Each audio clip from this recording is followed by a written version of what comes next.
Assalomu alaykum. Mening ismim Xushnudbek, familiyam Xudoyberdiyev. Men o'zi huquqshunosman, Toshkent davlat yuridik institutida o'qiganman. Hozirda O'zbekiston Milliy axborot agentligi bosh direktorining birinchi o'rinbosari sifatida faoliyat olib boryapman. Ya'ni jurnalistika, media olamida ancha yildan buyon ishlayman. Hademay yurtimizda ajoyib bir bayram nishonlanadi. O'zbekiston Respublikasi Konstitutsiyasi qabul qilingan kun. Nimaga? Butun davlat, butun millat bu kunni nishonlash kerak, bayram qilib. Va yana hammamiz dam olamiz.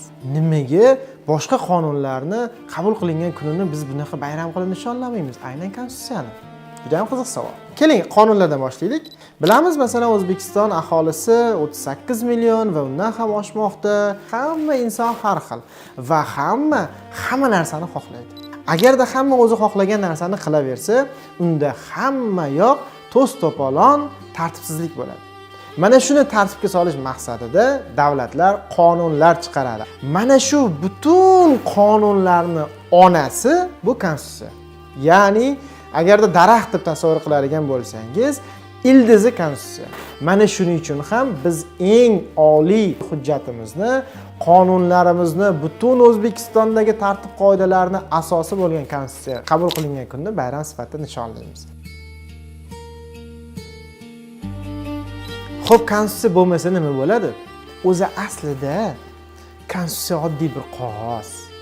Agar biz unga amal qilmasak, agar biz uni o'rganmasak, agar biz uni hayotimizda qo'llamasak, u hech qanaqangi qimmatga ega emas. Men ilk marta O'zbekiston Respublikasi Konstitutsiyasini adashmasam shu 5-sinflarda o'rganish boshlaganman. Bizda siz huquqni bilasizmi degan ko'rik tanlovlar bo'lardi. Menimcha hozir ham bo'lsa kerak, maktab o'quvchilari o'rtasida. Va o'sha paytda biz so'zma-so'z yodlardik. So'z adashib ketsak ham, "Voy, Konstitutsiyani yoddan bilmaysan" deb gap ham eshitardik. Endi sizlarga maslahatim, hurmatli ukalar, singillar. Men aslida so'zma-so'z yodlanishiga qarshiman.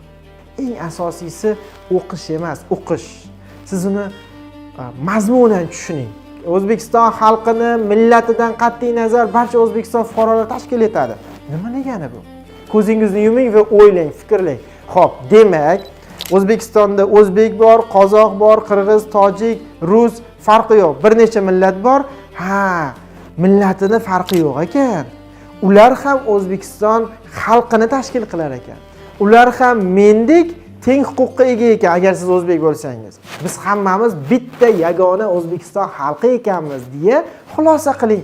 Mana shu eng zo'r yo'l sizni Konstitutsiyani o'rganish uchun.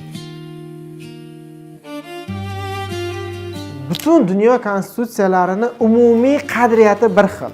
Ya'ni u o'z fuqarolariga ayrim huquqlar beradi, erkinliklar beradi va majburiyatlar beradi. Lekin ayrim jihatlarda har bir davlat o'ziga xos qonun qoidalarini konstitutsiyasiga kiritadi. Masalan, bizda oila, yoshlarga alohida bag'ishlangan bob bor, 14-bob. Endi qarang, bu kabi oilaviy qadriyatlarni barcha davlat ham konstitutsiyasiga kiritmagan. Masalan, bizda aytadiki, bola voyaga yetgunga qadar ota-onasi uning uchun javobgar. Yoki xuddi shunday qarang. Voyaga yetgan har bir farzand ota-onasiga g'amxo'rlik qilishga majbur deb qo'ydi. Zo'ra, bu ham o'ziga xos o'zbekona milliy an'analarimiz bilan bog'liq. Konstitutsiyamiz ota-onangizga majburiyat beryapti. Mana shu majburiyatni bajarishda siz yordam bering. Yaxshi o'qing, ta'lim oling va Konstitutsiyamizdagi umum insoniy qadriyatlarga doim amal qiling. Komil inson bo'lganingizdan keyin esa albatta men 100% ishonaman, siz o'z ota-onangizga g'amxo'rlik ham qilasiz. Sog' bo'linglar, yaxshi o'qinglar.